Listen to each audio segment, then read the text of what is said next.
Assalamualaikum warahmatullahi wabarakatuh. Selamat pagi anak-anak kelas 5.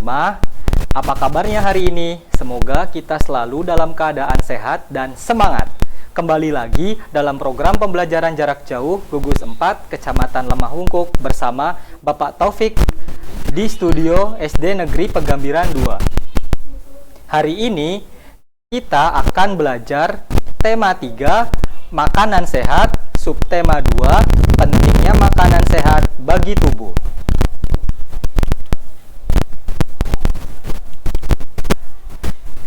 Nah, sebelum belajar, tidak bosan Bapak mengingatkan kalian untuk tetap disiplin menerapkan protokol kesehatan COVID-19, yaitu 5M+. M yang pertama, memakai masker. Kemudian, menjaga jarak. Kemudian, mencuci tangan menggunakan sabun, menghindari kerumunan, dan mengurangi mobilitas, serta rajin berolahraga dan makan makanan dengan gizi seimbang. Untuk anak-anak yang non-muslim, silahkan berdoa menurut kepercayaan masing-masing. Dan untuk yang muslim, berdoa bersama Bapak. Kita sama-sama doa ya. Bismillahirrahmanirrahim. Raditu billahi robba wabil islami dina wabi muhammadin nabiyya wa rasula rabbi zidni ilman warzuqni fahmah. Amin. Artinya, kami ridho Allah sebagai Tuhanku, Islam sebagai agamaku, dan Nabi Muhammad sebagai Nabi dan Rasulku. Ya Allah, tambahkanlah kepadaku ilmu dan berikanlah aku pengertian yang baik. Amin. Nah, tujuan pembelajaran pada pagi hari ini, subtema 2, pentingnya makanan sehat bagi tubuh. Yang pertama, siswa dapat menelaah keragaman sosial budaya masyarakat. Kemudian, siswa dapat menganalisis informasi dari paparan iklan media cetak atau elektronik. Selanjutnya, siswa dapat menjelaskan organ pencernaan dan fungsinya pada hewan dan manusia, serta cara memelihara kesehatan organ pencernaan manusia. Kemudian, siswa dapat menganalisis bentuk interaksi manusia dengan lingkungan dan pengaruhnya terhadap pembangunan sosial budaya dan ekonomi masyarakat Indonesia. Dan yang terakhir, siswa dapat memahami pola lantai dan properti dalam kreasi tari daerah. Sebelum belajar, Bapak ada kuis singkat nih untuk kalian semua. Yang bisa jawab, silahkan tulis di komentar di video. Nah, silahkan perhatikan. Kira-kira apa ya yang akan tampil di slide? Clue yang pertama, upacara adat. Umat Hindu di Bali berhubungan dengan kremasi jenazah. Kira-kira apa ya? Upacara adat apa? Umat Hindu di Bali kemudian berhubungan dengan kremasi jenazah. Silahkan difikirkan. Selanjutnya, kesenian tradisional berasal dari Ponorogo, berhubungan dengan mistik, bentuknya kepala harimau. Nah, kira-kira kesenian apa ya yang berasal dari Ponorogo, ada hubungannya dengan mistik, bentuknya kepala harimau? Ayo, yang tahu silahkan tulis di komentar. Selanjutnya, upacara adat berasal dari Jawa Tengah, bagian dari acara Maulid Nabi Muhammad SAW. Apa ayo anak-anak? Upacara adat dari Jawa Tengah yang berhubungan dengan Maulid Nabi Muhammad. Tenang, masih ada lagi, masih ada 2 soal lagi. Nah, selanjutnya, permainan tradisional dari Madura, Jawa Timur ya. Balapan sapi. Apa yo? Permainan tradisional berasal dari Madura. Lalu balapan sapi, kegiatannya balapan sapi. Kira-kira apa ya? Kayaknya langsung tahu anak-anak semua yang ini. Nah, yang ini, selanjutnya. Upacara adat. Upacara adat suku Tengger, Gunung Bromo, maksudnya untuk meningkatkan hasil panen. Nah, ini lumayan sulit nih. Untuk kelas 5, kira-kira apa ya? Upacara adat suku Tengger di Gunung Bromo. Tujuannya untuk meningkatkan hasil panen. Kira-kira upacara adat apa namanya? Terakhir ya. Kesenian tradisional dari Jawa Tengah, dimainkan oleh dalang, sejenis boneka dari kayu. Apa yo keseniannya namanya? Berasal dari Jawa Tengah, dimainkan oleh dalang, dan dibuat dari boneka yang berbahan kulit. Nah, sekarang kita mulai ya pelajaran hari ini.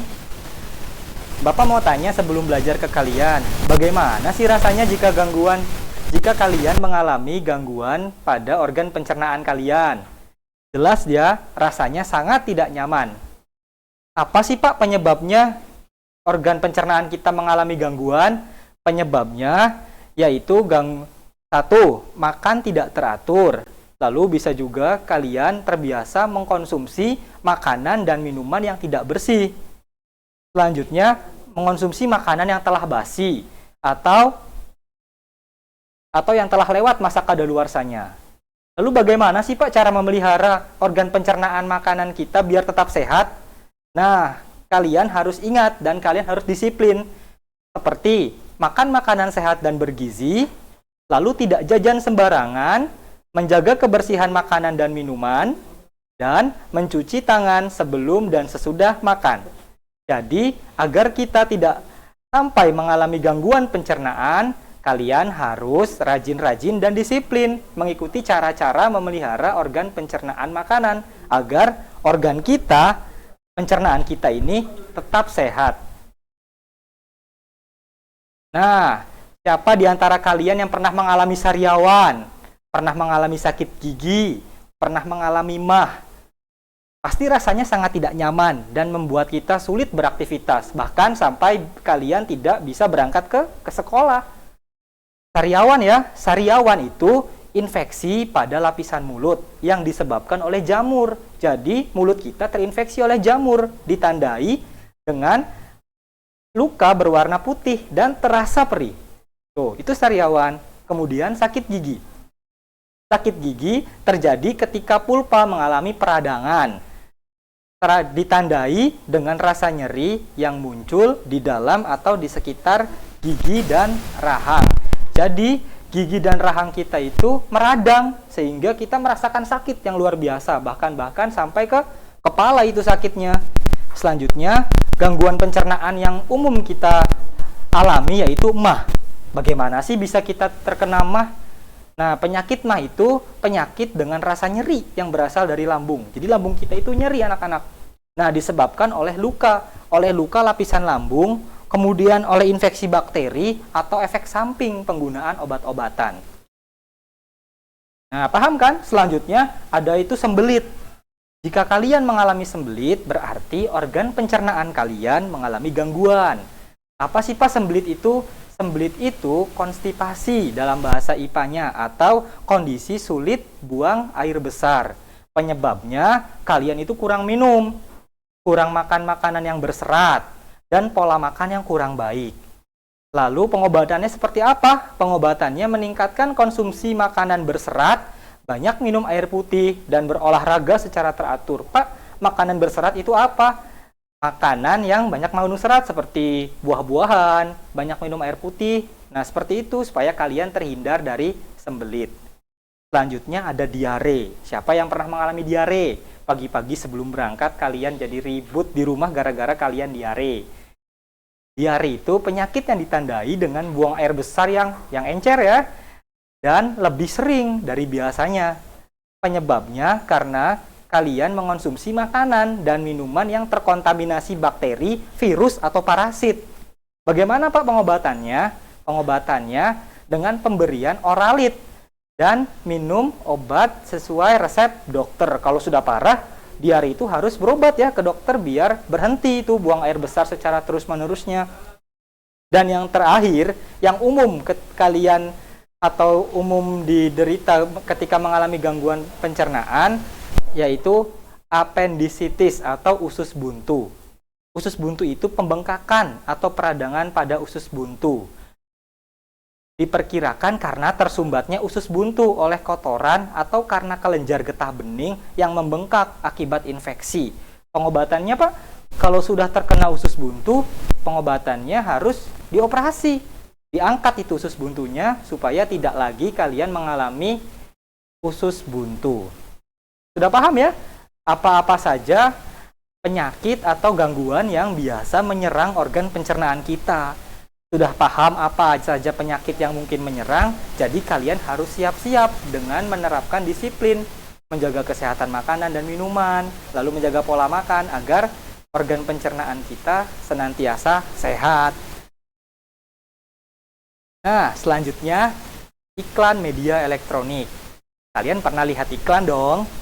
Di mana coba kalian pernah lihat iklan? Di mana kalian pernah melihat iklan?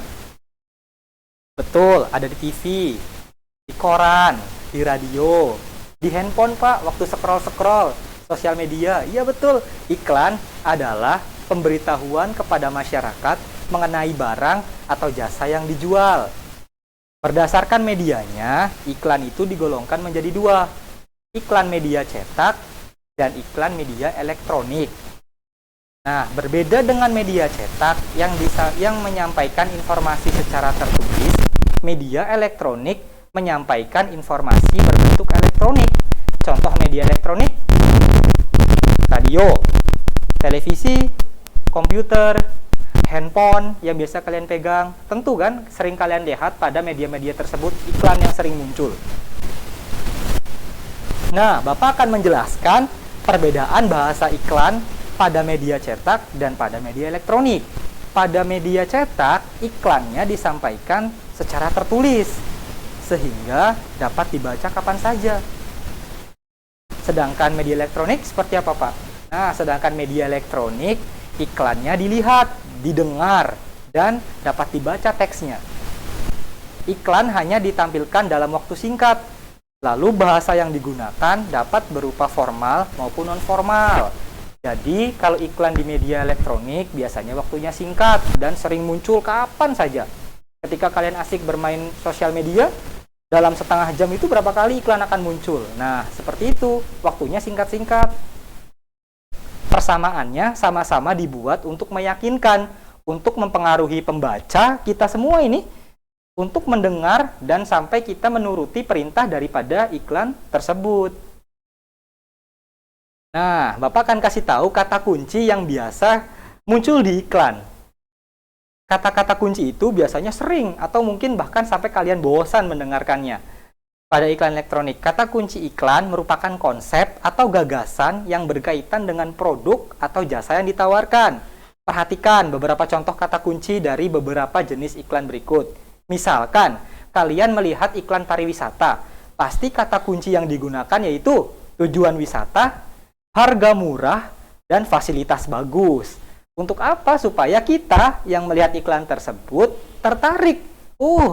Pariwisata di sana bagus ya. Ayo kita kunjungi. Nah, seperti itu kata kuncinya.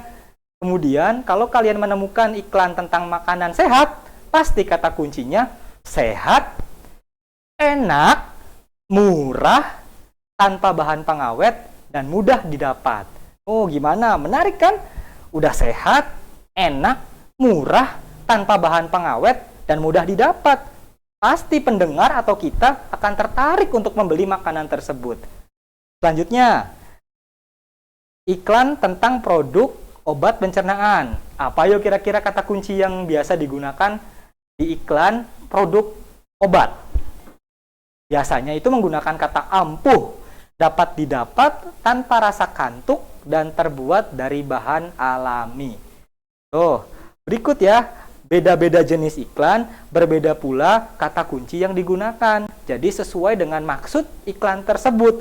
Apa yang akan ditawarkan oleh iklan tersebut? Apakah jasa atau barang? Sehingga penggunaan kata kunci ini sangat mempengaruhi untuk menarik minat para pembaca iklan. Bisa kita, bisa orang lain.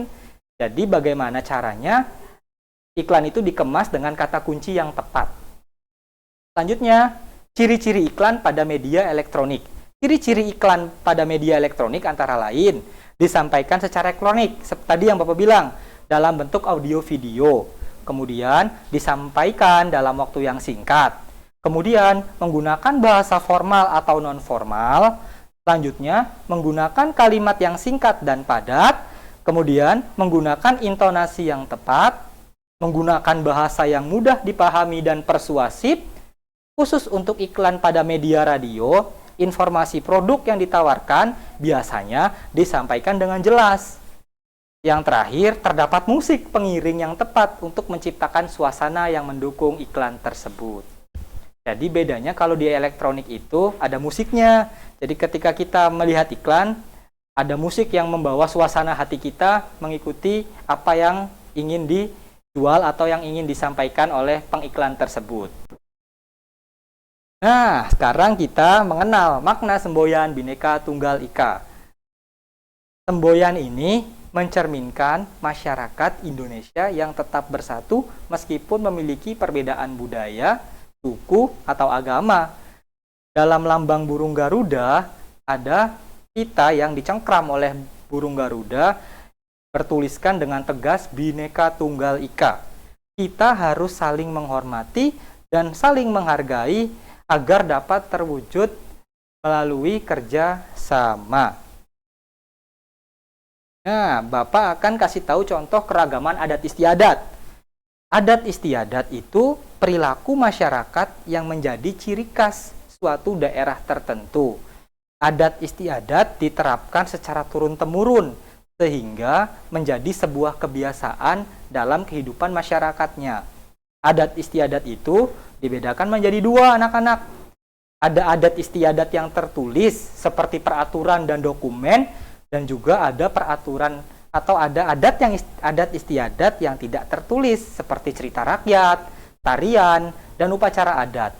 Nah, contoh adat istiadat Ngaben dari Bali, ada Tabuik dari Sumatera Barat, ada Dugderan dari Semarang, ada lompat batu seperti digambar dari Nias, dan banyak. Tentu dari daerah kita juga banyak adat istiadatnya.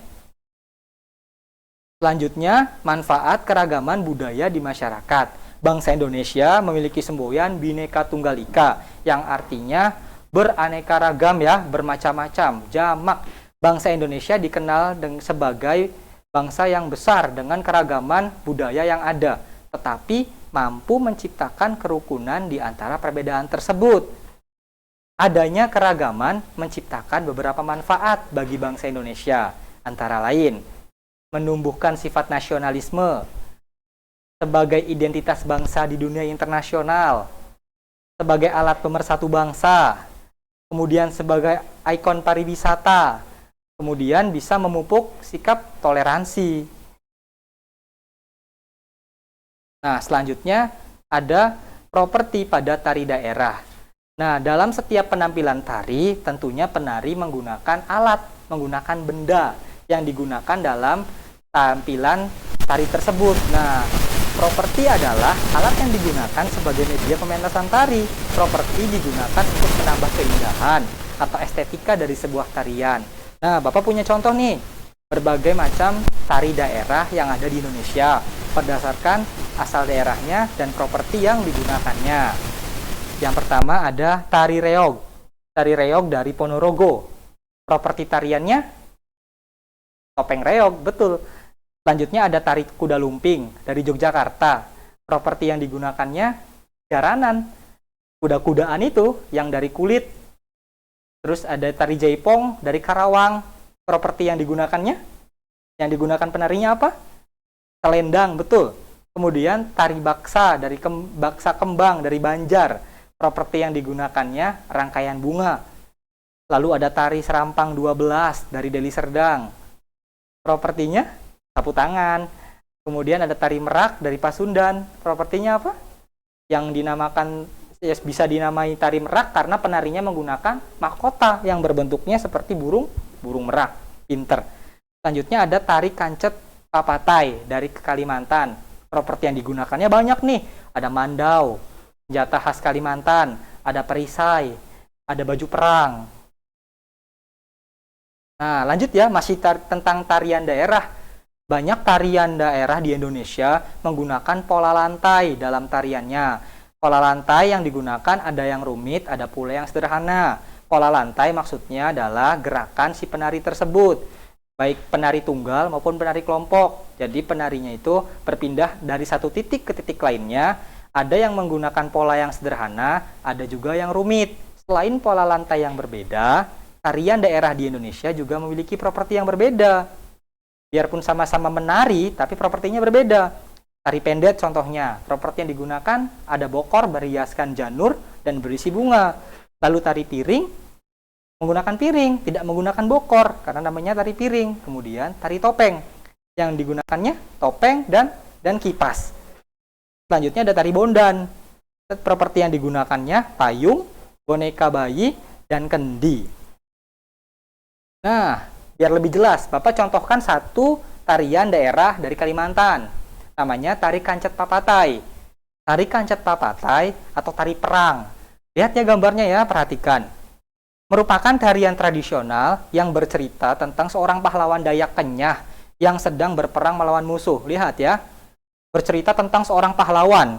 Jadi, tariannya itu berani menggambarkan tentang keberanian para Dayak Kenyah dalam berperang. Properti yang digunakannya, lihat aja, perlengkapan berperang anak-anak. Ada mandau, senjata khas Kalimantan, ada perisai, ada baju perang.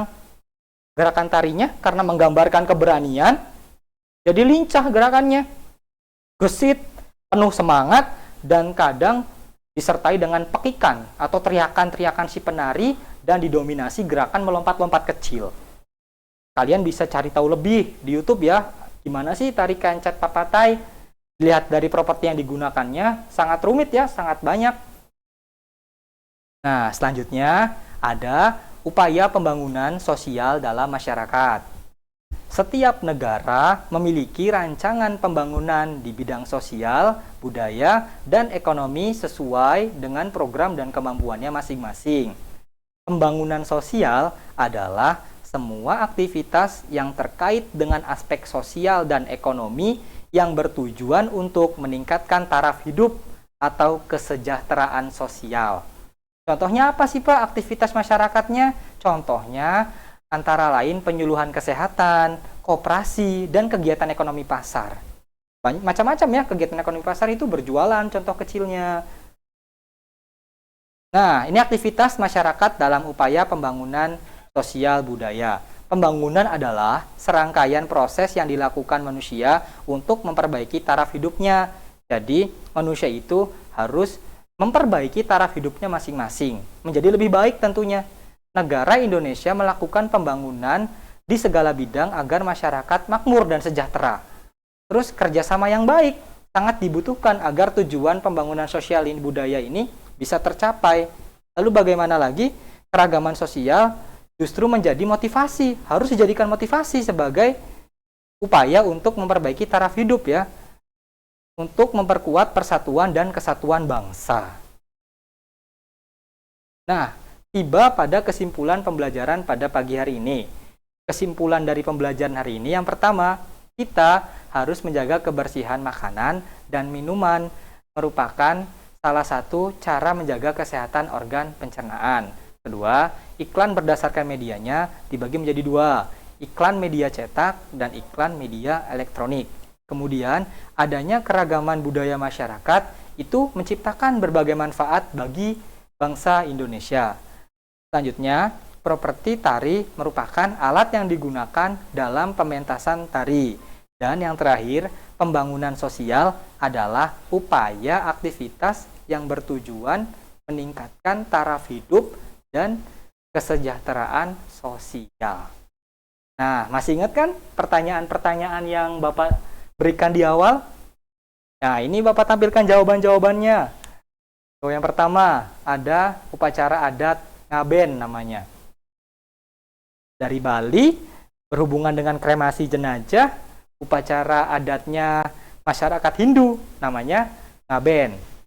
Selanjutnya, Reog Ponorogo, tari daerah berasal dari Ponorogo, menggunakan topeng berbentuk harimau, lalu berhubungan kental dengan mistik. Dari Ponorogo jawabannya. Ini tuh upacara sekaten, upacara yang dilakukan di Jawa Tengah, kaitannya dengan acara Maulid Nabi Muhammad SAW. Ini karapan sapi, yang gambarnya menggunakan sapi, berasal dari Madura. Jawabannya karapan sapi. Nah, ini upacara kasada, yang tadi, yang suku Tengger.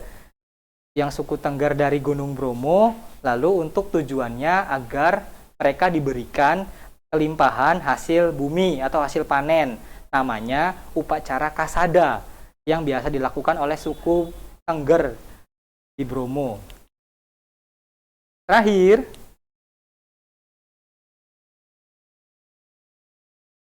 wayang kulit. Ini tuh kesenian dari Jawa Tengah yang dimainkan oleh dalang dan menggunakan boneka yang terbuat dari kulit. Bagaimana anak-anak pembelajaran hari ini? Menyenangkan bukan? Bapak sampaikan terima kasih, kalian telah mengikuti pelajaran dengan antusias dari awal hingga selesai. Sekali lagi, Bapak sampaikan terima kasih telah menyaksikan pembelajaran jarak jauh Gugus 4 Kecamatan Lamahungkuk. Sampai jumpa di pembelajaran selanjutnya dan tetap patuhi protokol kesehatan. Wassalamualaikum warahmatullahi wabarakatuh.